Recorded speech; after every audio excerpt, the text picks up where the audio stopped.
Births. Mrs. Meek, of a son. By Charles Dickens. My name is Meek. I am, in fact, Mr. Meek. That son is mine and Mrs. Meek's. When I saw the announcement in the Times, I dropped the paper. I had put it in, myself, and paid for it, but it looked so noble that it overpowered me. As soon as I could compose my feelings, I took the paper up to Mrs. Meek's bedside. Maria Jane, said I allude to Mrs. Meek, you are now a public character. We read the review of our child, several times, with feelings of the strongest emotion, and I sent the boy who cleans the boots and shoes, to the office for 15 copies. No reduction was made on taking that quantity. It is scarcely necessary for me to say, that our child had been expected.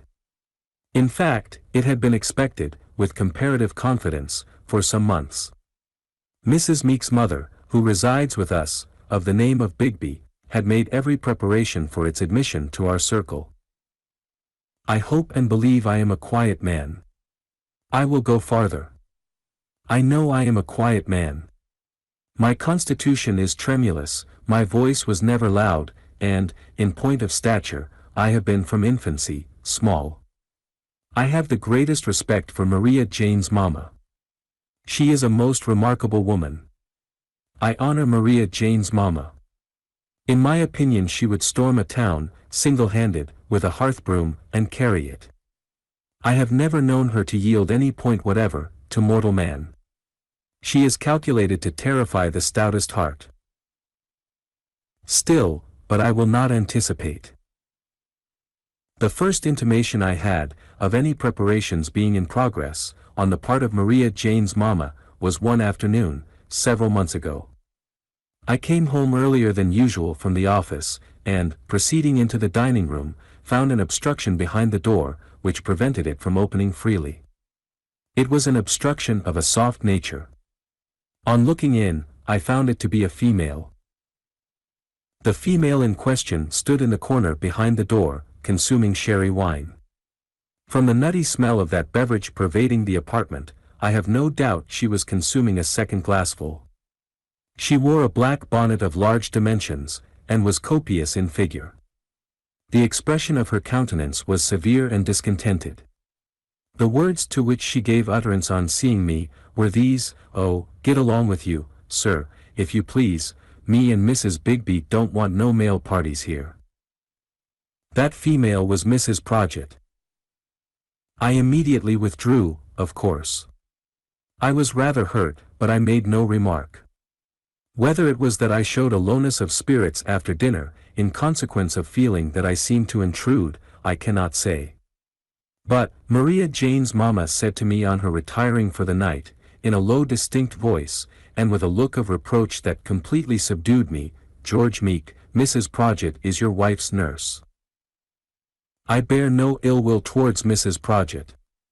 Is it likely that I, writing this with tears in my eyes, should be capable of deliberate animosity towards a female, so essential to the welfare of Maria Jane?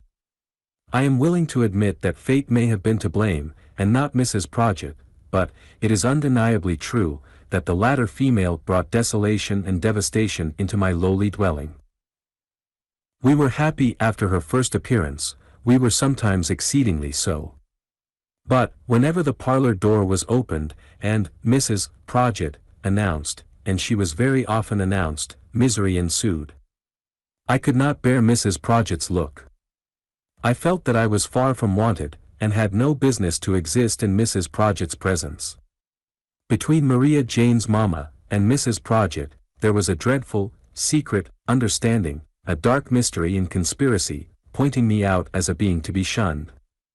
I appeared to have done something that was evil.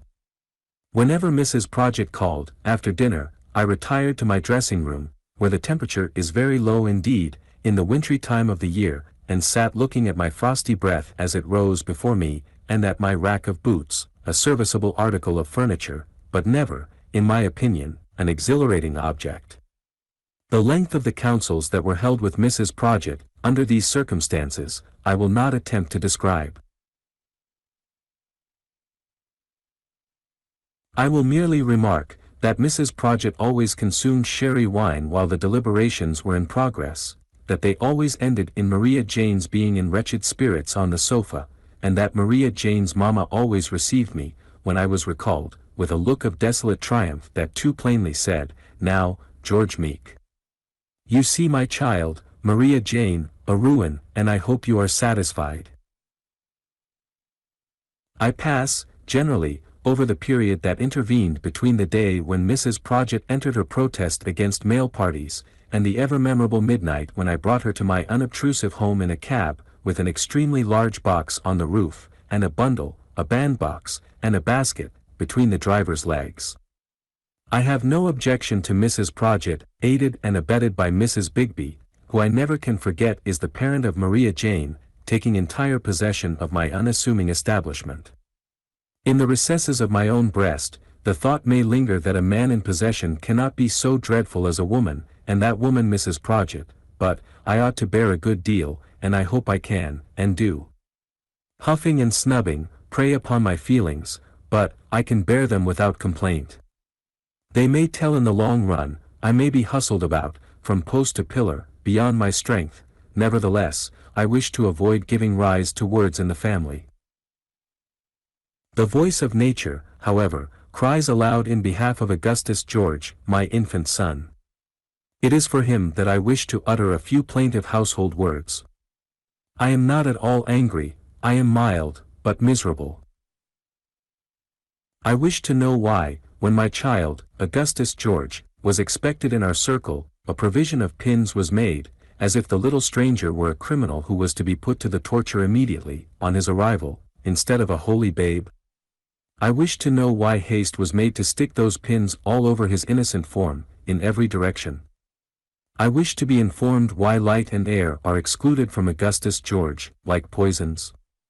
Why, I ask, is my unoffending infant so hedged into a basket bedstead, with dimity and calico, with miniature sheets and blankets, that I can only hear him snuffle, and no wonder, deep down under the pink hood of a little bathing machine, and can never peruse even so much of his lineaments as his nose.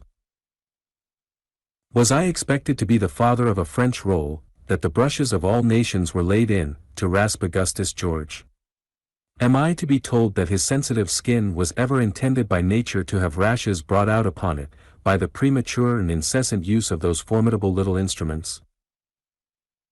Is my son a nutmeg, that he is to be grated on the stiff edges of sharp frills? Am I the parent of a muslin boy, that his yielding surface is to be crimped and small-plated? Or is my child composed of paper or of linen, that impressions of the finer getting-up art, practiced by the laundress, are to be printed off, all over his soft arms and legs, as I constantly observe them? The starch enters his soul, who can wonder that he cries? Was Augustus George intended to have limbs, or to be born a torso? I presume that limbs were the intention, as they are the usual practice. Then, why are my poor child's limbs fettered and tied up? Am I to be told that there is any analogy between Augustus George Meek and Jack Sheppard? Analyze castor oil at any institution of chemistry that may be agreed upon, and inform me what resemblance, in taste, it bears to that natural provision which it is at once the pride and duty of Maria Jane to administer to Augustus George. Yet, I charge Mrs. Prodgit, aided and abetted by Mrs. Bigby, with systematically forcing castor oil on my innocent son, from the first hour of his birth. When that medicine, in its efficient action, causes internal disturbance to Augustus George, I charge Mrs. Prodgit, aided and abetted by Mrs. Bigby, with insanely and inconsistently administering opium to allay the storm she has raised. What is the meaning of this? If the days of Egyptian mummies are past, how dare Mrs. Prodgit require, for the use of my son, an amount of flannel and linen that would carpet my humble roof? Do I wonder that she requires it? No. This morning, within an hour, I beheld this agonizing sight. I beheld my son, Augustus George, in Mrs. Prodgit's hands, and on Mrs. Prodgit's knee, being dressed. He was at the moment, comparatively speaking, in a state of nature, having nothing on, but an extremely short shirt, remarkably disproportionate to the length of his usual outer garments. Trailing from Mrs. Prodgit's lap, on the floor, was a long narrow roller or bandage, I should say of several yards in extent. In this, I saw Mrs. Prodgit tightly roll the body of my unoffending infant, turning him over and over, now presenting his unconscious face upwards, now the back of his bald head, until the unnatural feat was accomplished, and the bandage secured by a pin, which I have every reason to believe entered the body of my only child. In this tourniquet, he passes the present phase of his existence. Can I know it, and smile? I fear I have been betrayed into expressing myself warmly, but I feel deeply. Not for myself, for Augustus George. I dare not interfere. Will anyone? Will any publication? Any doctor? Any parent? Anybody? I do not complain that Mrs. Prodgit, aided and abetted by Mrs. Bigby, entirely alienates Maria Jane's affections from me, and interposes an impassable barrier between us. I do not complain of being made of no account. I do not want to be of any account. But, Augustus George is a production of nature, I cannot think otherwise, and I claim that he should be treated with some remote reference to nature. In my opinion, Mrs. Prodgit is, from first to last, a convention and a superstition. Are all the faculty afraid of Mrs. Prodgit? If not, why don't they take her in hand and improve her? P.S. Maria Jane's mama boasts of her own knowledge of the subject, and says she brought up 7 children besides Maria Jane. But how do I know that she might not have brought them up much better? Maria Jane herself is far from strong, and is subject to headaches, and nervous indigestion. Besides which, I learn from the statistical tables that 1 child in 5 dies within the first year of its life, and 1 child in 3, within the 5th. That don't look as if we could never improve in these particulars, I think. P.P.S. Augustus George is in convulsions.